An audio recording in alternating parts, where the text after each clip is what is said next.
our ideas of validity and rigor in general are really skewed in a Yeah. Western way. Like, as an Aboriginal person, I inherently apply Indigenous standpoint theory and view worldviews, and because I embody them in my Mm. culture is embodied. So I can't remove that lens.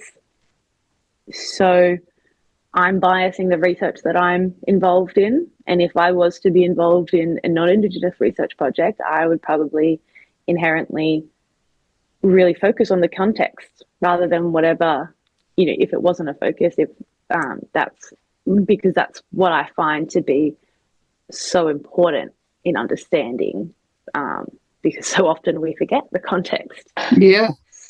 And as a social psychologist, that's just like really powerful.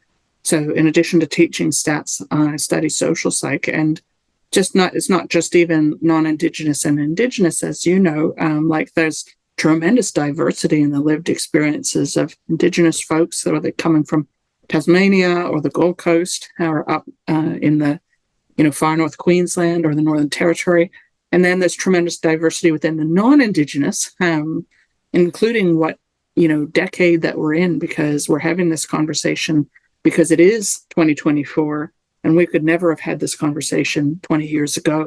So I think that kind of questioning of the lens of science has been occurring throughout the research community, and understanding how we move forward as scientists to do great psychological research and discovery. I think a lot of us would say we're not trying to pursue an imaginary objectivity without any groups. We're just trying to be able to have conversations and recognize where we're coming from, which means not being blind to it, right? That's part of how I see it. What do you reckon? Yeah, absolutely. I think acknowledging our shortcomings is really important. I like that LinkedIn, what we were talking about before, perfect, because I only have like Indigenous people coming up. It's all their research. It's, because that's my interest, that's my passion, that's, where I operate. So well, maybe LinkedIn did a bit of the algorithm, but I also contributed to that algorithm that I see. Yeah. Um, When you keep so, parting all these like deadly researchers, then they come up in your feed, right? Yeah. exactly, keep stalking them, they'll eventually pop up. Yeah.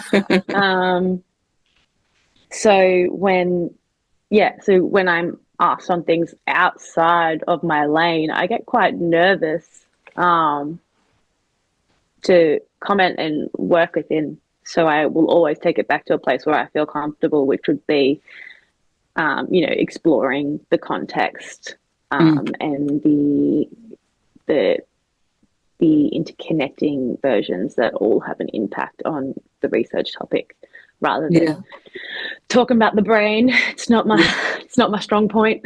Yeah. Not part of the neuroscience. I mean, I guess we're already on this question in a way, because what we're talking about is how do you see Indigenous ways of knowing, being, and doing in relation to conventional methods in psychology. And I think part of what you're saying is seeing everything as embedded in the context is part of that. Absolutely. Um, Considering all of the variables and seeing the person as a whole, rather than, they're coming to lay on this and do an MRI to Mm, see if smoking affects their brain. Like, there's so many other things that that person have experienced in their life that can affect and impact their brain development. yeah. Um, so making sure that we look at all of those aspects and account for all of those aspects, and or try to, because obviously we will be writing for days and days if we try and account for everything. But there are a fair few um, good demographic things that we can do these days that have been quite comprehensive to understand the person more wholly. Yeah, and it's not, for those that love fMRI like research, it's not saying that there's no place for that. It's just saying, questioning the privileging of that way of like focusing in using a specific tool like a scalpel, as if the scalpel's the only thing, as if we never look at the whole body. And that's the critique that you're making, that people are making, that this comes in part from the cultural background, that it's a mistake that we're prone to because of the cultural background, psychological research growing up in the sort of American and Western culture, focusing on the individual as disconnected, whereas with the Indigenous scholars, that mistake is just culturally so glaring, like that you wouldn't do that. You have to start from the context because the context matters.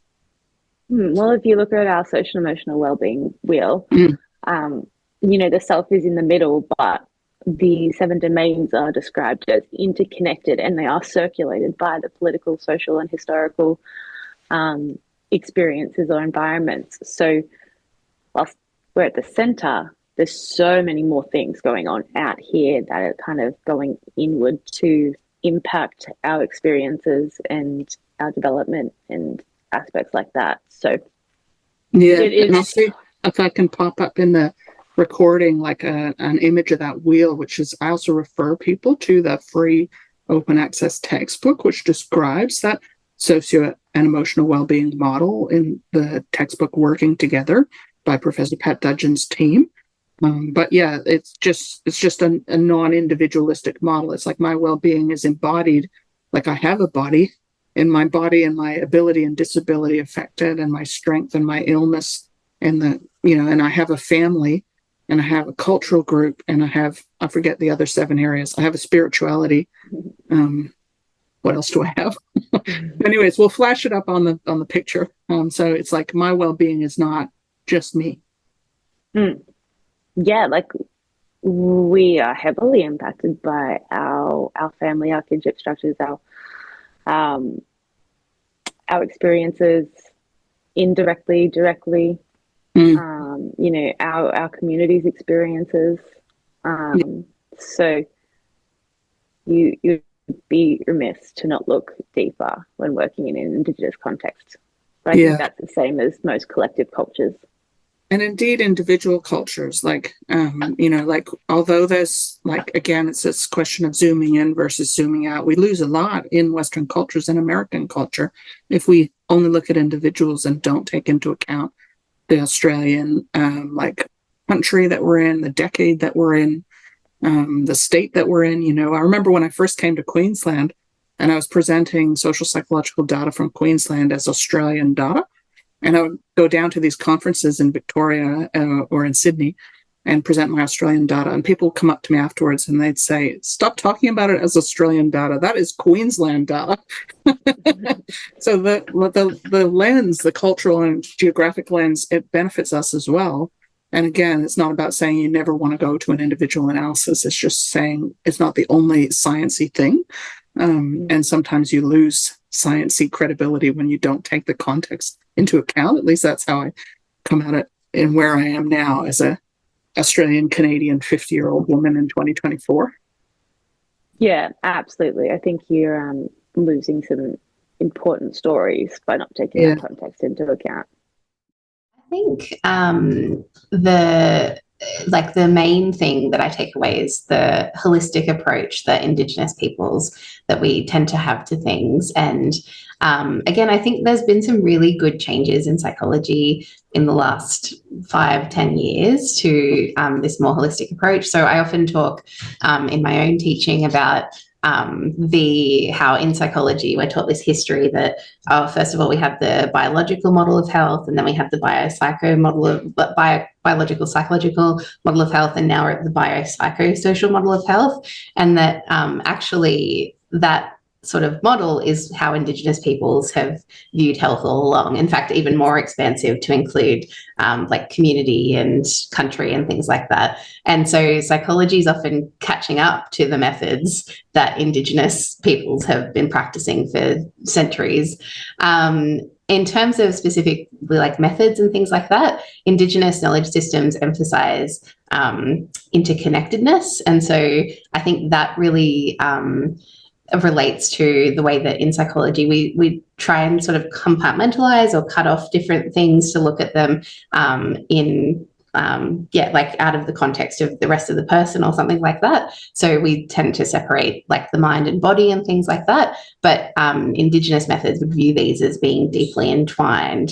And I think in a sort of broader sense as well, in decolonizing psychology, we talk about taking a bricoleur approach to research, which is this sort of creating a a collage almost when you do research that brings in not just the specific discipline you're looking at, but looking at the history of the thing that you're looking at and looking at the biological and psychological, and that none of these things can really exist without the other. So the more interdisciplinary, the more transdisciplinary and stuff you are, the better the approach that you're taking to understanding that. I think also storytelling. So as I mentioned, like I do think that the methods and like everything that we do in research is really comes back to we're telling stories about these things that we're looking at, and Indigenous Australian cultures are rooted in the tradition of storytelling. So how we pass on information to one another is through these stories. And so the interpretation of data, the way we present results, the conclusions that we draw are all like decision-making that we take to form this story. And that's without people knowing it, that's an Indigenous way of doing it. And I think the more aware you are of that storytelling component, usually the better that story is that you put together, the more mindful you are of the harm that it can cause, or the benefits that are coming from it, who's it for, who's your audience, that kind of thing. And then finally, respect and reciprocity. So coming back to that idea, which actually is for a long time, psychology research was just was done often just to improve the careers of the psychologists who were conducting it. And so now things like the National Ethics Statement sort of bring in this idea of, well, who does this research benefit? How does the benefit to the community or to whoever this research is about outweigh the cost to your participants and things like that? And I think that's also a very Indigenous way of approaching things. It needs to have that reciprocity and respect element to it, that we don't just do things for our own self-interest, that it comes back and it serves a wider purpose to the community. You know, the paradigm in which the researcher thinks affects the design and the data outcome. Totally. Very, very, important.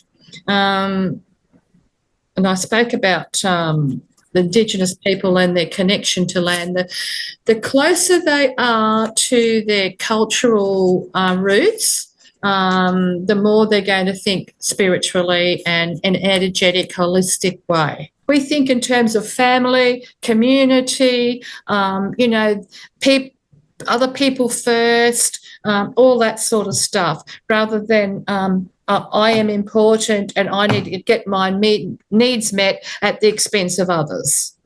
And also, like, our kind of approach as health practitioners, like people have been talking about, that individualism is really part of a sort of British tradition, a colonial tradition, and it's kind of parachuting in here. So the idea that as psychologists, we're going to have, let's say, a survey, for example. Well, you ask someone to rate themselves in numbers, or maybe describe themselves in English words about their individual response. That's kind of the quintessential psychological research method. But that's such a funny, narrow way of approaching the world if you start from a different perspective. I mean, that's kind of what I'm hearing you say. Yes. And I'm just trying to bring up these things because I'm not quite sure if that comes up in students' studies, because exactly, yeah. From as an Indigenous person and person who's worked with the different programs, and so that they understand that, why something didn't work. Yes. And why, with all the work they put into it, they didn't get the outcomes that they wanted with the community, or why the community didn't take that up. Because if a community doesn't see themselves in that project, then they won't take that on. That's right, yeah. They've got to be a reflection of themselves in that project, and that's that point of engagement. I think I come back to your point earlier, Yvonne. You talked about, why do we keep failing to affect change? Why are there some problems that are not being successfully addressed by government? They throw study after study, they throw money after money, into some of these problems. Why are they not working? Well, they're not working because the research methods are not appropriate. The community is not engaged. The community is not buying in, and they're not buying in because they're being treated with disrespect and individualistic, moralizing, stigmatizing judgment instead of empathy and respect for them. And so that's the context for this whole series.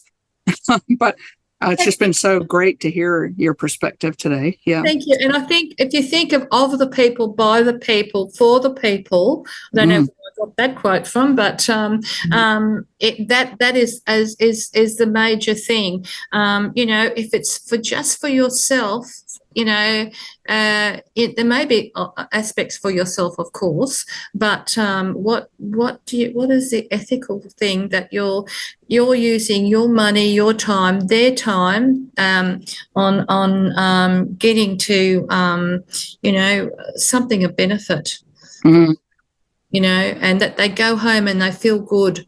They feel good that they've actually spoken to you and something's happening for them. There's so much frustration, as you said, time and time again. They're getting the information, but where is it going? What's it doing? And that's why I like action research. You're actually doing something, a project with people. You're getting the data, but you also and it refines your data as you go along. It refines your questions and things as you go along. I think the ethics of the situation is really, really important, and that's what's as with the words that you were saying. That's what's been missing.